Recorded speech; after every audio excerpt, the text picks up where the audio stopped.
Hello, everyone, and welcome to another live Guide and Grow event. I am so excited. This is the first time I think we are streaming across all of our platforms. So if you are in Australia, if you're overseas, good morning, good afternoon, good evening, wherever you are. Before I begin, I would always like to do an acknowledgement of country. So I would like to acknowledge the traditional custodians of the land in which I am from, the Darug people, and pay my respects to elders past, present, and future, for they hold the memories, the traditions, and the culture of the Aboriginal and Torres Strait Islander people here in Australia. Today, we're going to be talking about the art of observation. We all hear about this word, observe your child, observation. What does that look like? What does that mean? What does that even mean in your home? When parents are thinking about observing their child, do I just sit there and watch them? How do I do it effectively? We're going to be taking all your questions live. I have an incredible expert to join us. Before I introduce her, I would like to let you know that we host these events every single month. We invite a different expert on a different topic that you guys have requested, and it's totally free. It's part of our platform. You can join our Facebook group, Montessori at Home, 0 to 3 years. It's all part of your membership to the group. If you're on any of our platforms, LinkedIn, Facebook, Instagram, and on our YouTube channel, welcome. Let me know where you're listening in from. I'm from Sydney, Australia. I would love to put up where you guys are listening in from. I'll give you a shout out. If you have any questions while we're going through the live event, please feel free, pop them up on the screen. The more that you guys ask the questions, there are going to be people out there that also have the same questions as well. So it's part of the learning process. Today, we have a very, very special guest, a dear friend of mine, and I'm going to quickly bring her onto the stage. So welcome, Pamela Green. Hi, Pam. Hi, it's so good to be here. Yeah, absolutely. For those who don't know a little bit about Pamela, I'm going to read a quick intro. She is a Montessori parent, educator, and consultant. So she's Montessori certified from primary, so that's preschool 3 to 6, through to upper elementary. And she's taught and served as the head of school for 20 years. She's also a birthing doula, the founder and director of Ananda Montessori. It is so wonderful to have you here. Pam, if I've missed anything from your bio, please introduce yourself to everybody that's listening in. You really didn't miss anything, except it's been about 35 years. Oh, well, there you go. There you We've go. got, yeah, Yeah. we've got a hello No. from Canada, New York. Hi, Hallie. Some of my students. Oh, lovely. Yeah. The only thing I'll add with what you said, and time is um, an illusion anyway, but I do one thing that I do with a non-Montessori, it's a parent, infant, and child, adult, infant, and child classes where the adults are there while the children are present. So I do a training that is worldwide, that is for anyone who would like to learn, go through a process. It's not a learning, it's an experiential process in learning, including a great deal of observation and that practice to become facilitators and begin your own classes yourself. Amazing. Amazing. And we're going to deep dive into observation. Now, for all of our people that are listening in from all around the world, if you are watching the replay, please feel free to hashtag replay. And, that will let us know where you're listening in from. If you have any questions, absolutely let us know. We will definitely be taking those questions live. So, Pam, just tell us quickly, how did you get in? How did you become involved in Montessori all those years ago? What was it about it that really brought you to that? And guys, if you see me off the screen, I'm just plugging in my laptop. For some reason, the battery is not working. So Pam, I'm going to hand it over to you for now. Okay, that's fine.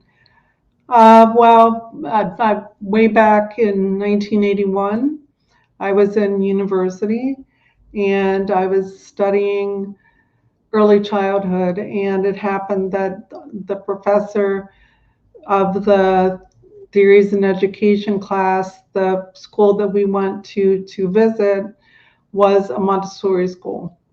So I had just read, a few paragraphs in a book about Montessori, which I think is still true, in many cases. But so we went to this place, the house of the child, and I remember still walking down those stairs and having an experience that answered deeply a calling within me, that or a longing within me of how I knew in myself of the child. And I was greeted by children and taken in by children, and there were a lot of us there from the whole class. It took me a long time to see that there were any grown-ups at all. So it was just this place of finding all of you have this experience in our own lives where we have found a place where we have wished for and longed for. And so that was my experience, and it changed the direction of my life and what I was wanting to do. And I started teaching.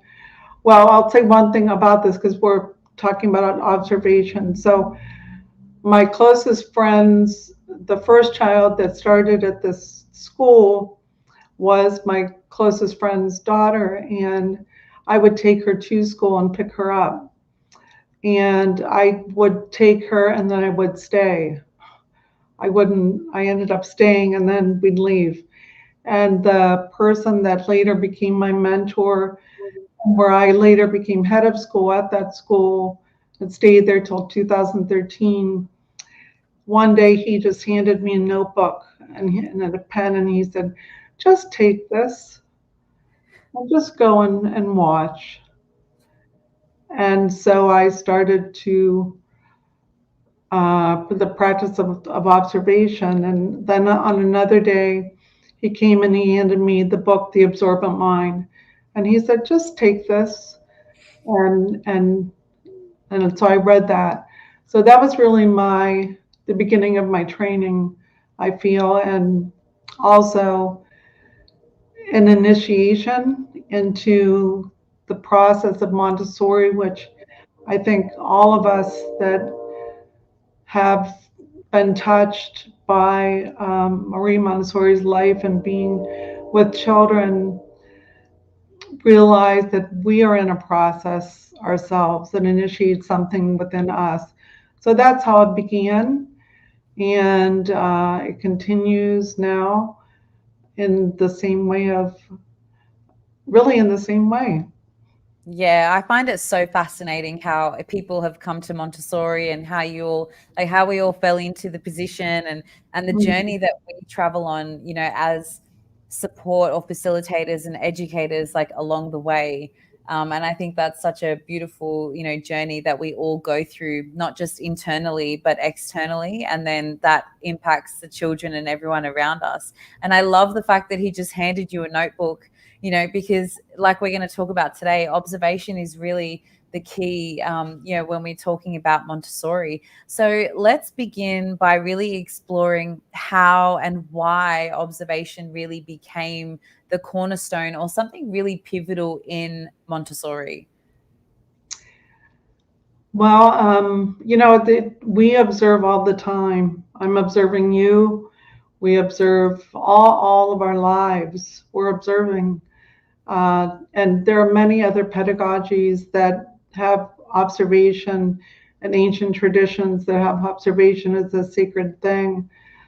For me, in my experience as a Montessorian with it, and also as a Montessorian birth attendant too, it is a way of it's a way of knowing the child, and it's a way of knowing ourselves deeply as well. I think of it as a moving inward and moving outwards at the same time. And the bringing intention and attention and focus in ways that support the being able to view the child revealing themselves. Yeah, absolutely. Wow. Um, we had a question just come in. I just want to quickly address Mhm. this before we continue. Yasmin was saying, "Hi, I'm from New Jersey. This is my first event with you, and I'm excited to join. Thank you so much for joining us. I'm excited to have you with us.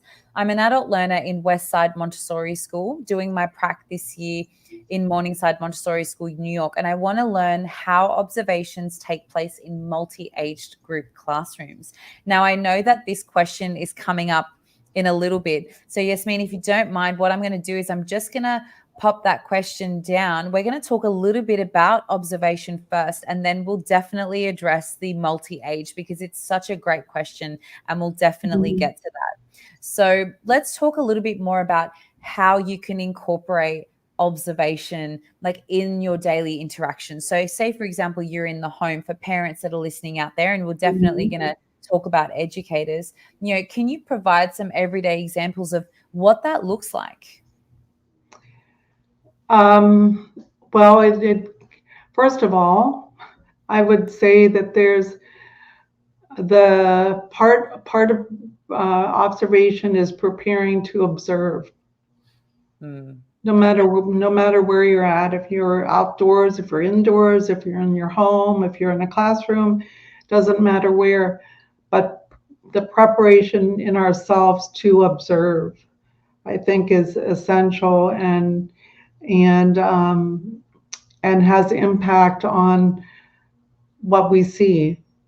So that can mean many things. It can mean taking some deep breaths. It can mean the idea or the reality, really, of setting aside whatever's happened before with us, set it aside. There are many ways this is talked about. Place it in a bowl, set it outside. What I do for myself is before I enter really any space, I try to remind myself to take a breath before I enter that doorway. It can be a real doorway, or it can be being with another person. But to prepare ourselves for observation is part of observation, so that we can come into, in whatever ways we do, come into a certain stillness, which is also a groundedness at the same time, so that when we observe, and we can be doing it where we are recording, writing down our observations, or we can also be doing it where we are observing and not recording, but so that our in ourselves we are relaxed, and we are receptive, and we also are seated in the seat of being the observer, which, wherever we are with children, or whatever you're observing. You could be observing a tree, you could be observing water, you could be observing anything, but that we are sitting here, and though we're not separate from what's happening, we have a certain position that we're in. mm. So that to me is part of observation. And it doesn't have to be like it to me it's a natural thing. It's not like you have to do all these things, but you can, whatever feels right for you. And then observation, there's there to me it's a way of bringing curiosity and wonder to what we are seeing. Yeah, absolutely. I think it can really assist in like the whole process of trying to understand like what's going on for that child, right? So Mm. essentially, when we say to parents that are, a lot of parents are, what it's like, you're constantly going, you're stressed, you've got so many things happening. Like, people listening out there will be like, Sylvia, like, what do you mean? I don't have time to just sit and observe or, try and take a moment. But like you said, it could just be, really being intentional for that moment. Pick a minute, pick 2 minutes, whatever it is, to try and just find that peace and sit and observe or take some notes and stuff, because that's really what is going to be the most beneficial when you're thinking about your child and what they're developing and what they're going through, and just trying to help to make those decisions about what stages they're at.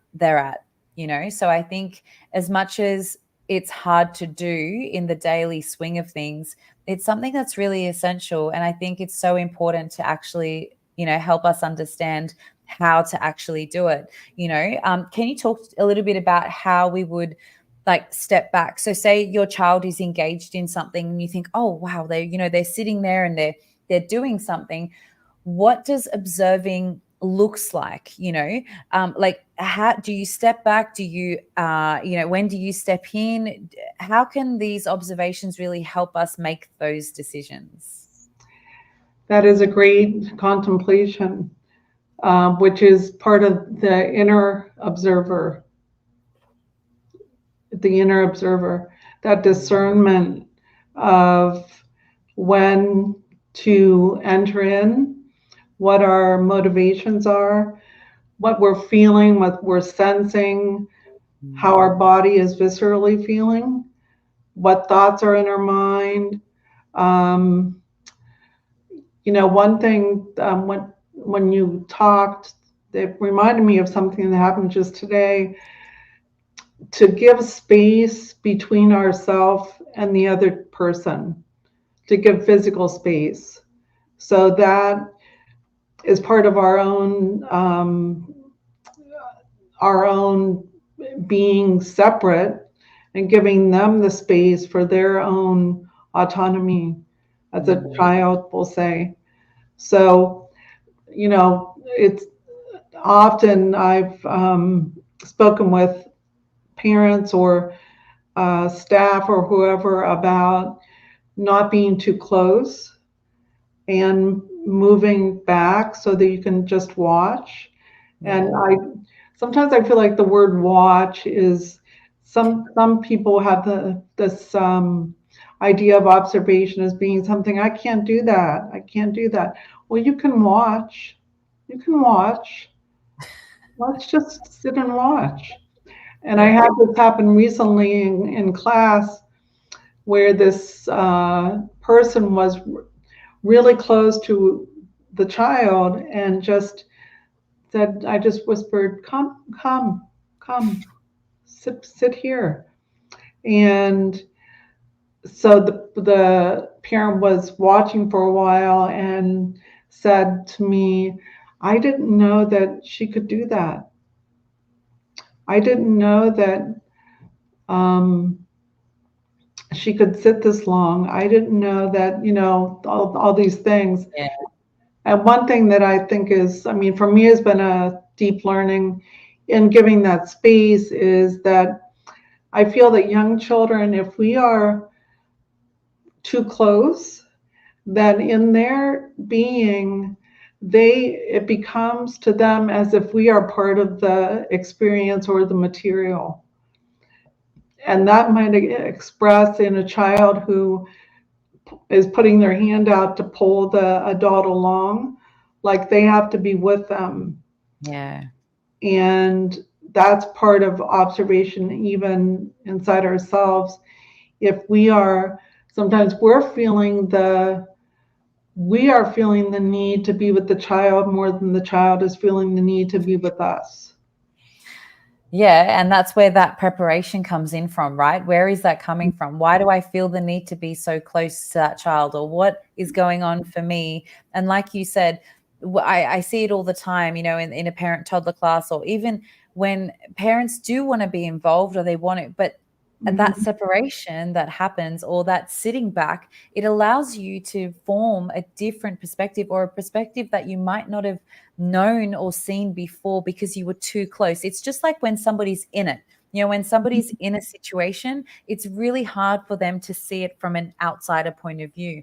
And that's what it's like when you're looking at your own child as well. It's about trying to take yourself out of the equation so that you can sit and see it from the outside perspective. And I think that's a really great point about the space.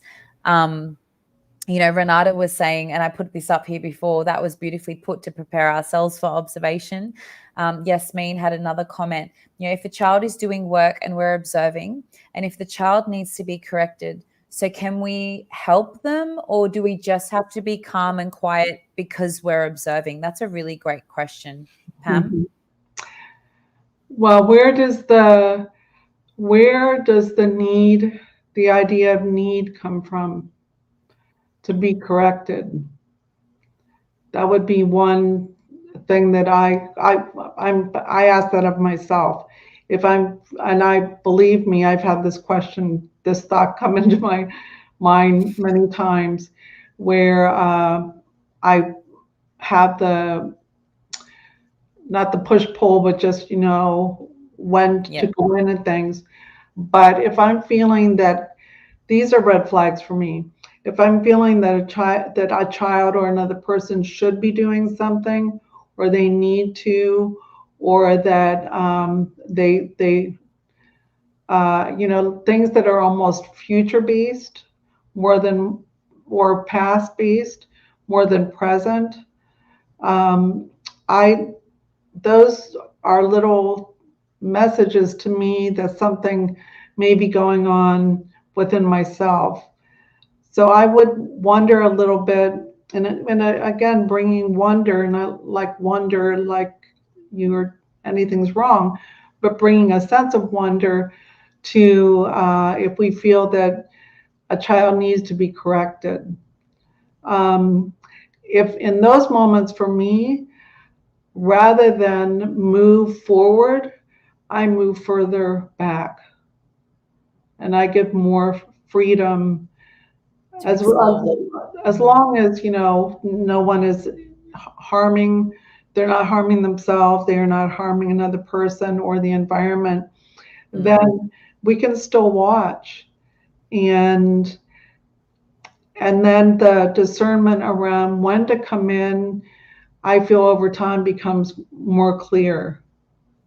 Yeah, absolutely. I definitely agree with that. And I think it's so important that we allow children that exploration, and to not disturb the thought process that they're going through in that moment because of what we might think is that what needs to be corrected, or our ideas coming into that. So I hope that's helped you, Yasmin. Now I want to go to, how can we use observation, say, to identify if a child is not really engaging with certain materials or activities, or what would be the next step in that case? So if we've noticed that we've set up a nice shelf with all these activities, and we're observing, and the child hasn't really gone towards those materials or on stuff, then what would you suggest that what would be the next step after that?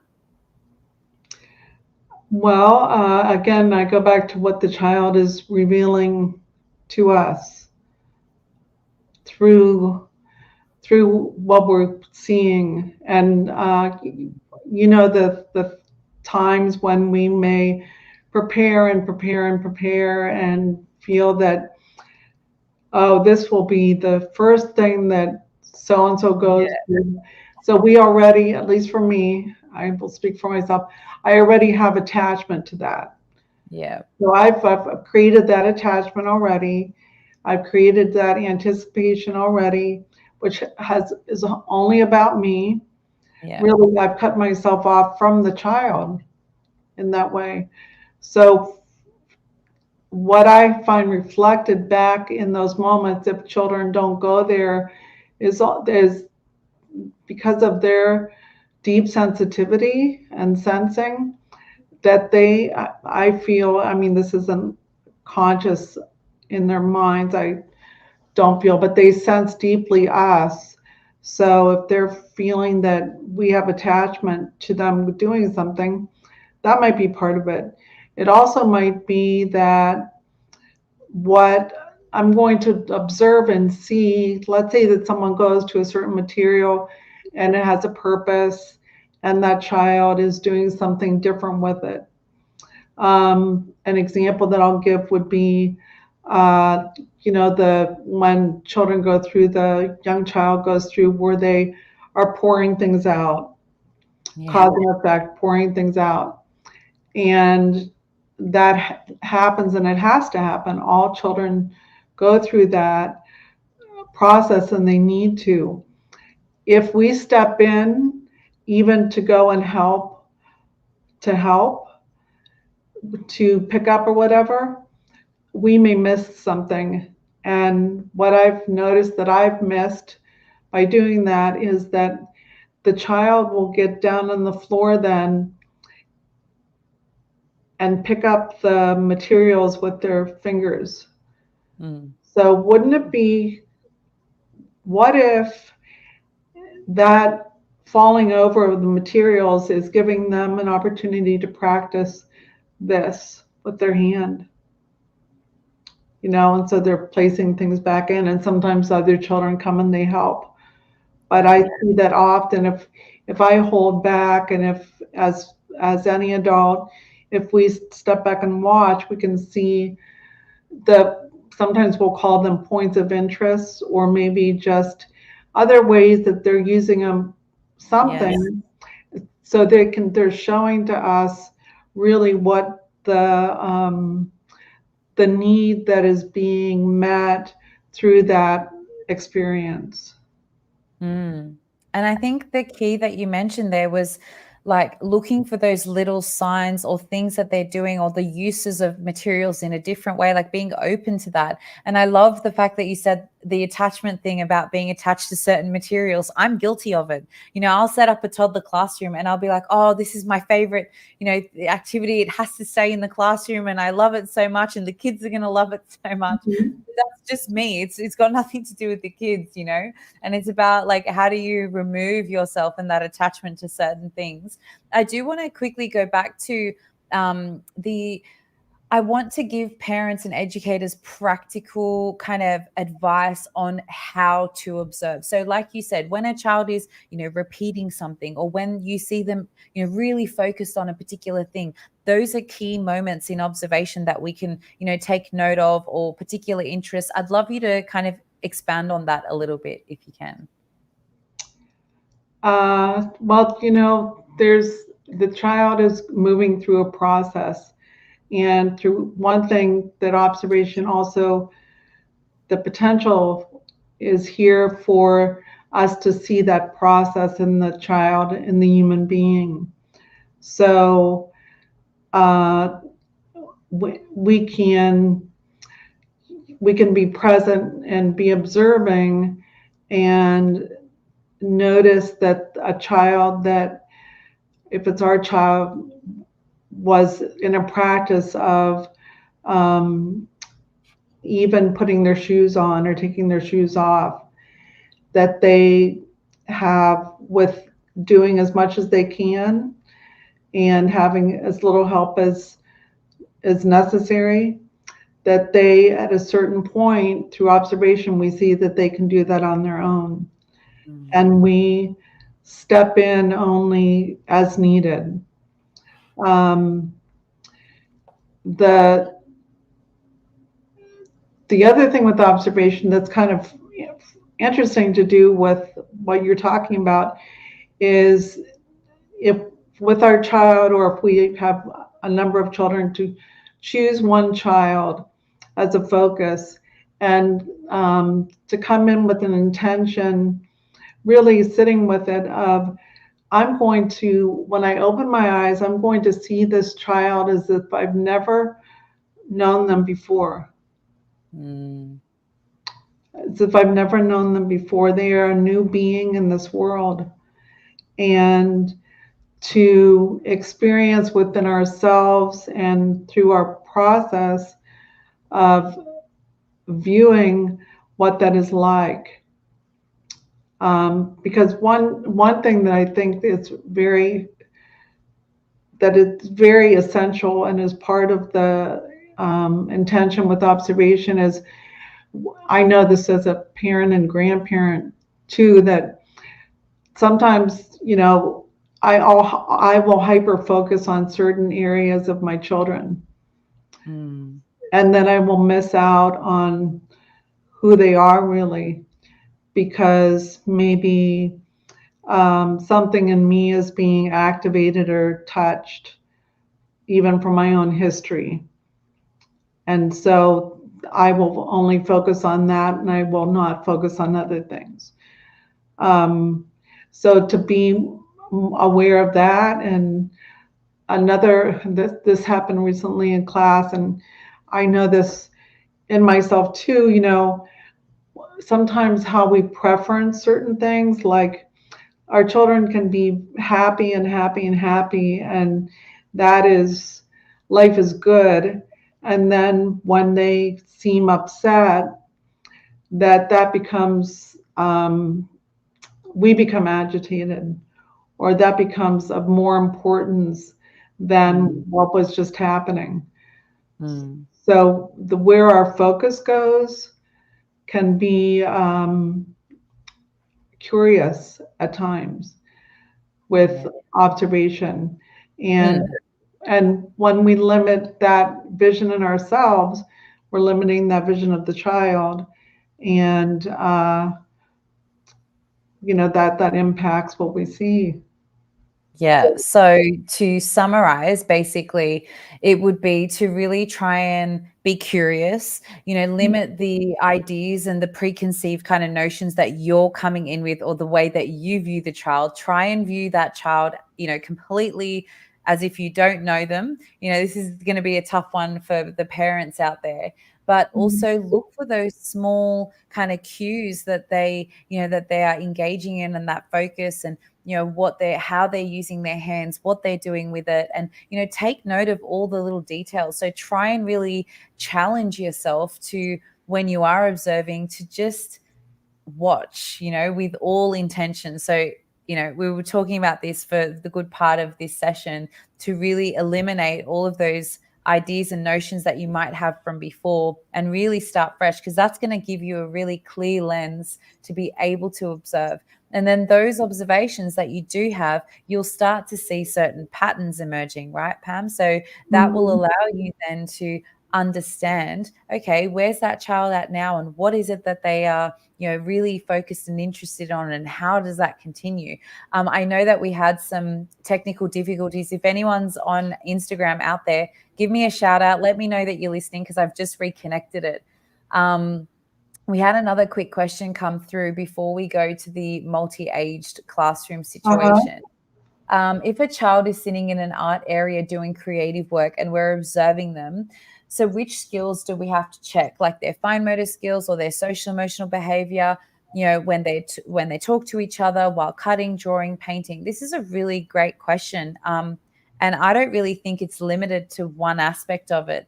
Pam, I would love your input on this observation. Okay. So is there a particular skill that we have to check for, or is it just observing and seeing what kind of comes to light from that and their interactions with others? Well, it can be, we can bring certain intentions again to an observation. So we can have observation of the hands and the fingers, and seeing how that movement is happening. That could be part of something. It could be I guess one of the things is that it doesn't have to be fragmented. Observation doesn't have to be fragmented. And that's one of the potencies of it. If we are within ourselves more present and kind of expanding, then we can, I feel, take in all of this, and in a more soft way than point by point. Yeah.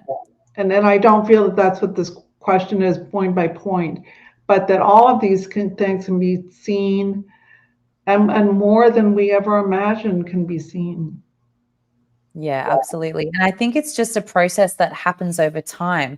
So it's a natural thing that occurs. And the more that you observe and the more that you go through this process and this journey, the more that will come up and it will come about and things will come to light and it will just sort of happen, in its own time and space. And I think for, more practically speaking, when you're in the home or when you're with your kids and you think, okay, well, today I'm just going to take 5 minutes to observe, my children and all that.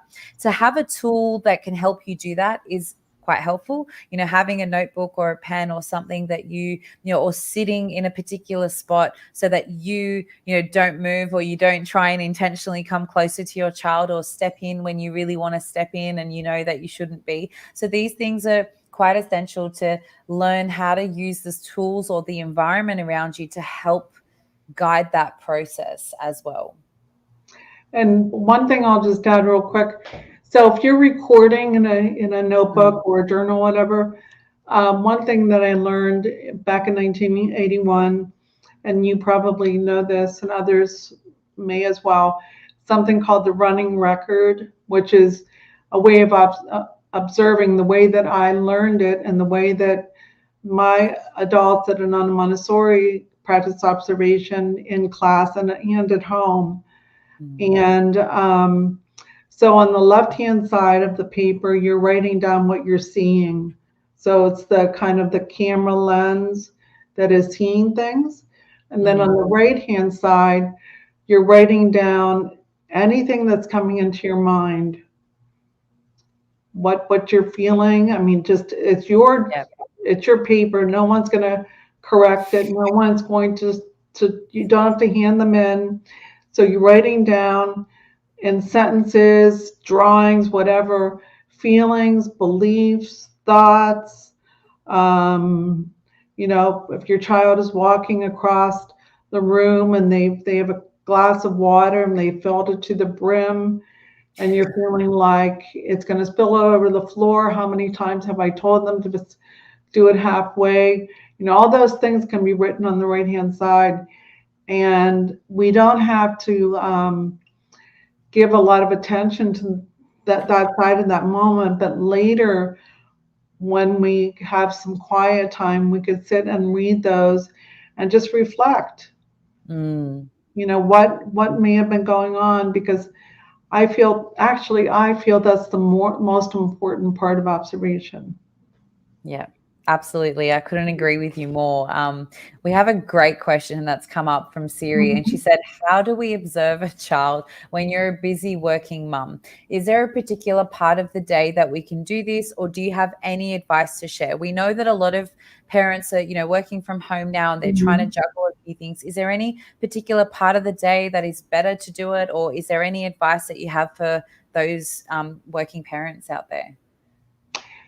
Well, I mean, anytime that you can, but if there's a time that is more natural, that might be a time when I guess if you're recording things, or if you're just going to observe, if the children are off and they're wherever you're at and they're working, playing, doing whatever they're doing, to just sit and watch. So any moment, really, any opportunity that you might find, or you might have a 2-5-minute break, and you see the kids that are engaging and stuff, you can just stop and make that intention, and then start the observation. So it can really happen at any time. Yeah, that's the beauty of it as well. And any moment that you do have a chance to observe, don't think that your children aren't doing anything. It's like, oh, they're just doing that thing again. Nothing happening here, nothing for me to observe. But if you actually observe them in the most day-to-day, things that they do normally or whatever it is, and you make that intention, you would be really surprised. And I know, Pam, you'll agree with me on how much can actually be happening, or that you might miss because you just think it's a normal daily thing that they do, right? Yes, and the things that you stated about earlier, those thoughts and things, those would go on the right-hand side of your notebook. It's but it's true. There's always something happening, and they're in the child's in their life. So what a beautiful thing to have that time that you take for yourself to just be watching or observing them. Yeah, absolutely. Okay, so let's go back to the question of multi-age children. So Yasmin had submitted a question, and I know that we had one from our audience as well saying, what kind of advice do you give to caregivers that how can they observe and support multiple children at different ages, in a Montessori setting, whether that setting's in the home or whether that setting's in the classroom? Like, is there a system that you use? Is there something that could be helpful? Like the running record was really helpful, for people to get an idea of what to do. Is there something in particular for multi-age children, or that could be useful advice? Do you take it one child at a time? Do you have multiple columns? Like, how does it work? Well, I mean, multi-age is part of sometimes our family with if we have a number of children, but in the Montessori, normally in the Montessori environment, there's multi-age. So we are in observation. You can, if Montessori, observation to me is a practice, just as life is a practice.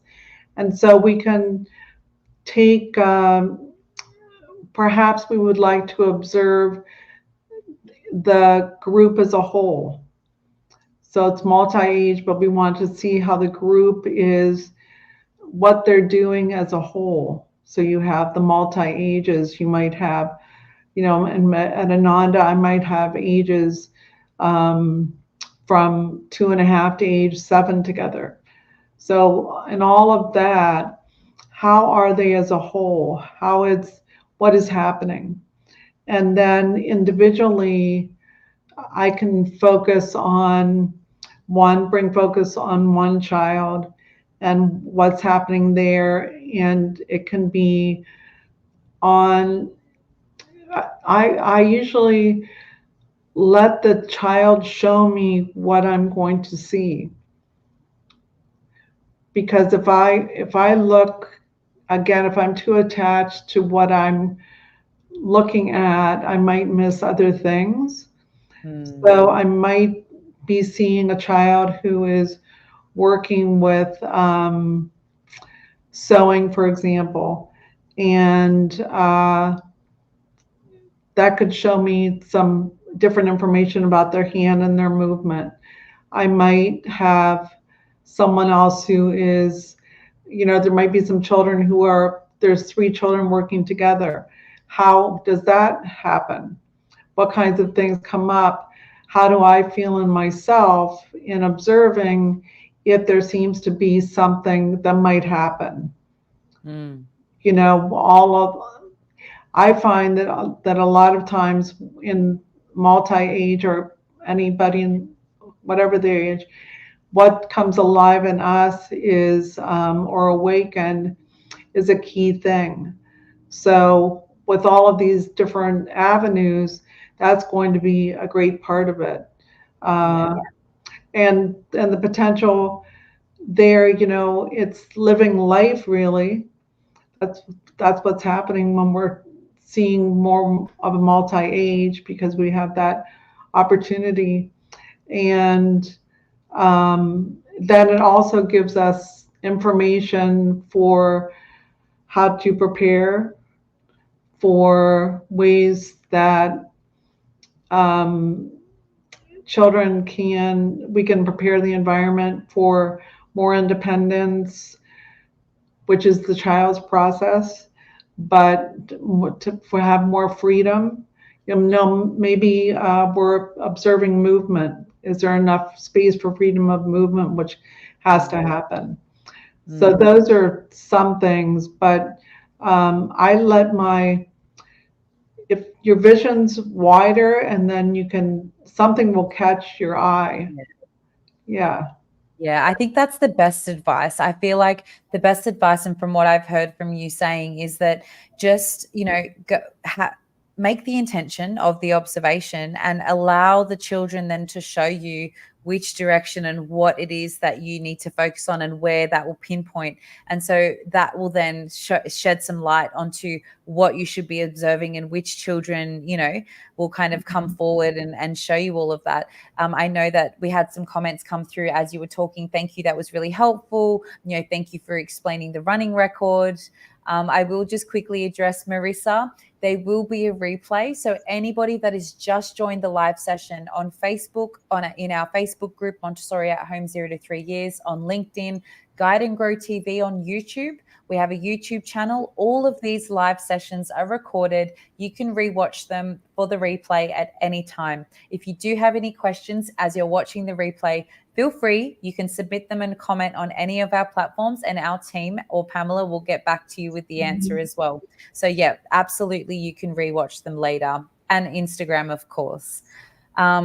So let's then move on to a little bit more of a specific question when we're talking about observation.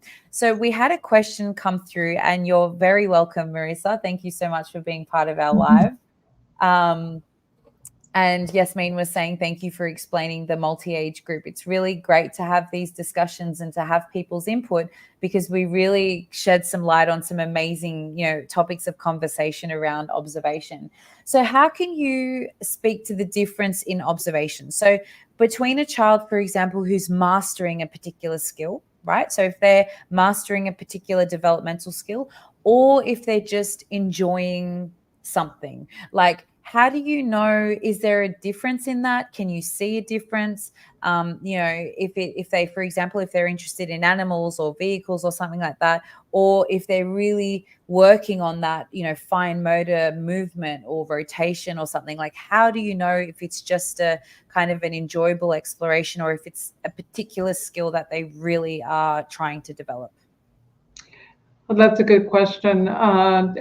First, I would start with what I'm sensing in myself, because that what I'm sensing in myself and my beliefs on what I'm seeing I may be overlaying my stuff on even, they're just playing over there.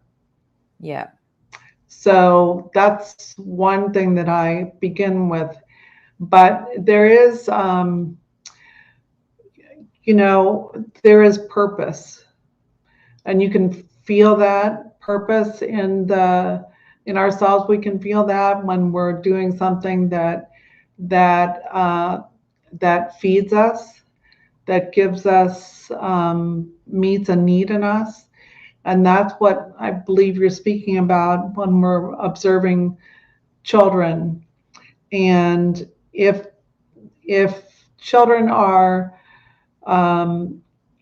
working or playing and it is not seeming to meet a need within them, and again, we're using our sensing to sense that as well as what we're seeing, there is a different quality in that compared to a child who is concentrating and in repetition, and you can see that there's something. It also begins with, where did that come from in the child that they chose that urge of the child is met through that material. On another quality, it could be where there's that same sense isn't there that a need is being met in the child, but maybe it is. Maybe there's something socially going on that, again, if we can watch a little bit more and have some more trust, that we can know a bit more. But it doesn't mean that we sit back and not step in and wait and just wait for the miracle to happen, right?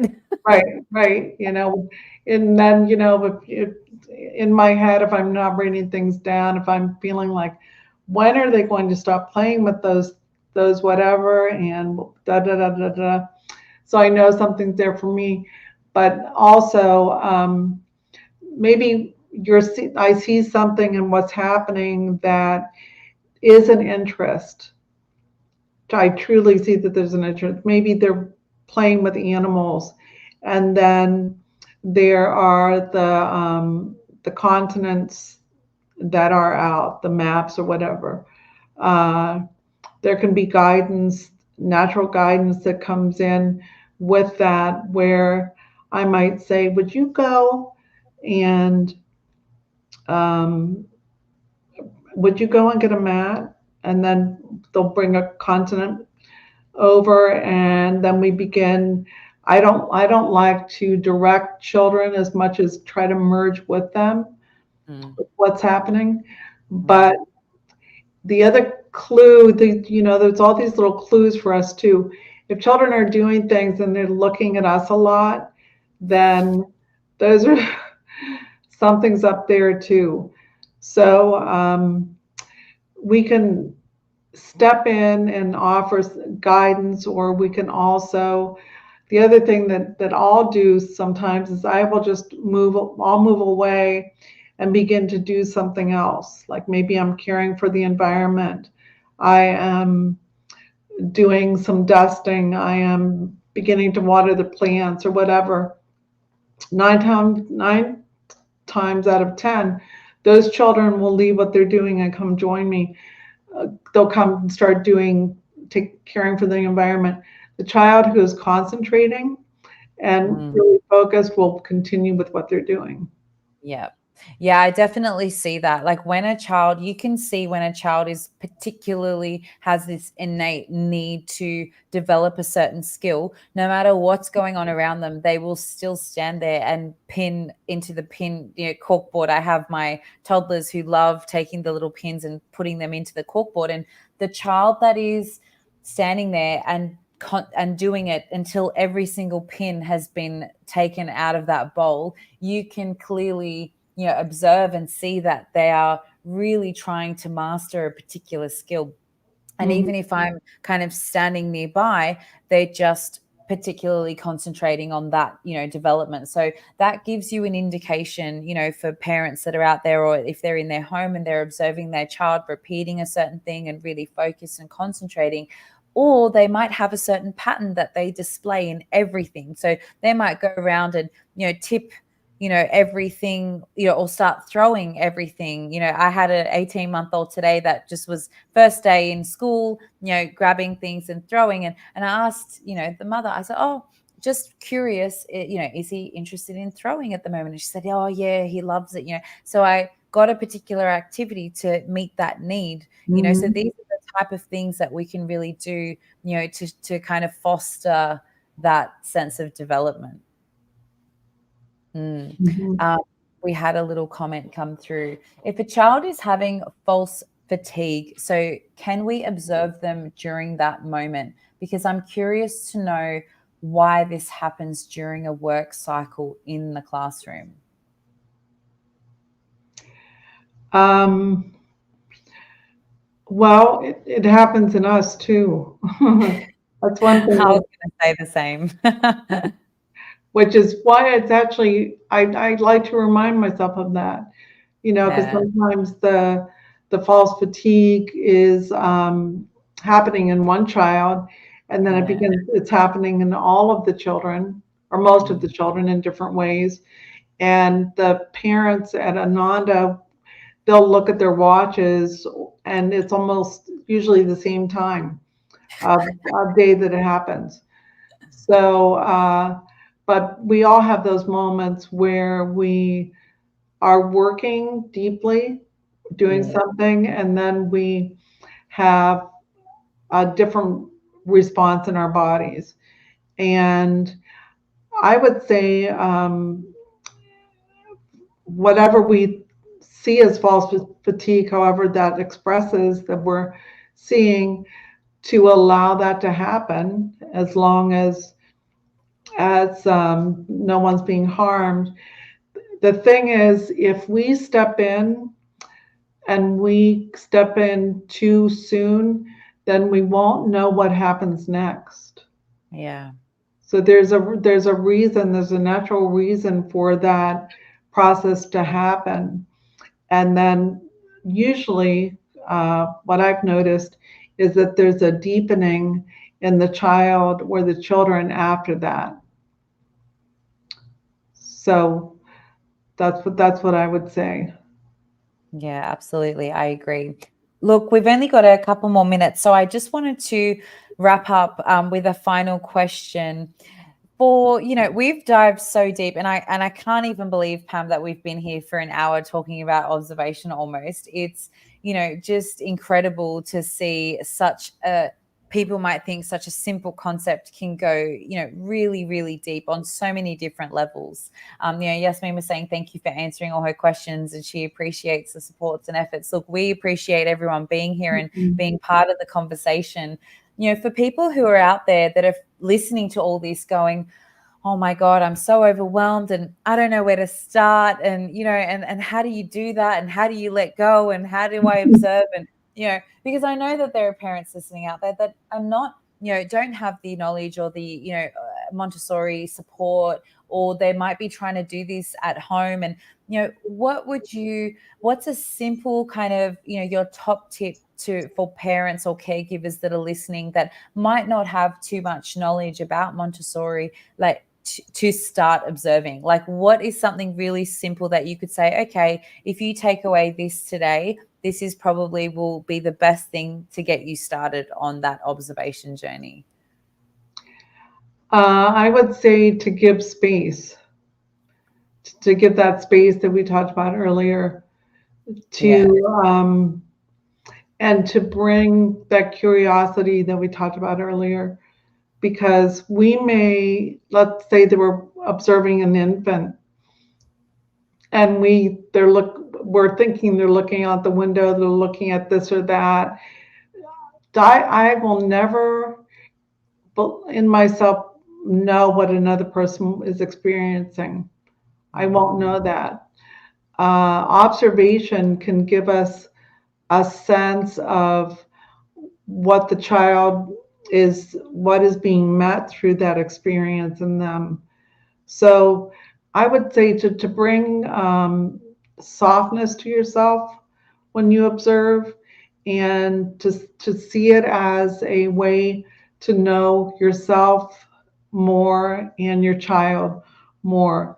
And even if it's to not make it rigid, to make it be natural. And if there's time that just, oh, here's a time where I could do that, and to just watch and see what you see.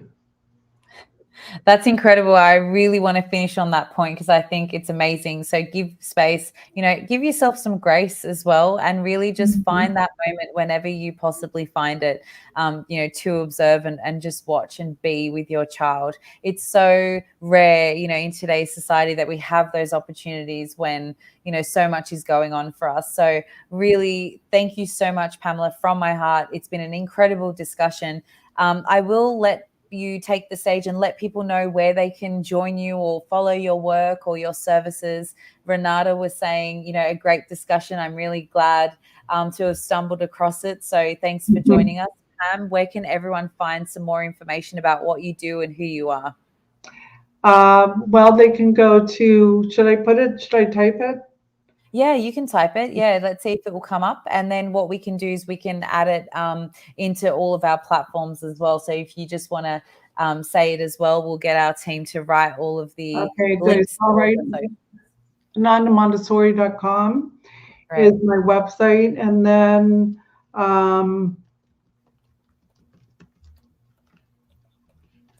Montessori.com. Okay. This is my email. Whoops. Yeah, amazing. And you've also got your Instagram as well, which I've tagged. Yeah, so Montessori.com, Pamela Green T30. Yeah, so those are some places people can find me. But if you go to the Montessori.com, it'll have information on consulting and the play groups and different things. Yeah, fantastic. Thank you so much for your time today, Pam. It's been an absolute pleasure. It's so great to connect with you again. To everyone out there that's joined us, that's listening, if you're watching the replay, let us know where you're replaying from. If you have any other questions, please feel free. Until next time, we'll be here at the end of the month for another live discussion. I can't wait to have you all join us. Take care and goodbye. Bye-bye. Bye, everyone. Bye-bye. You're welcome.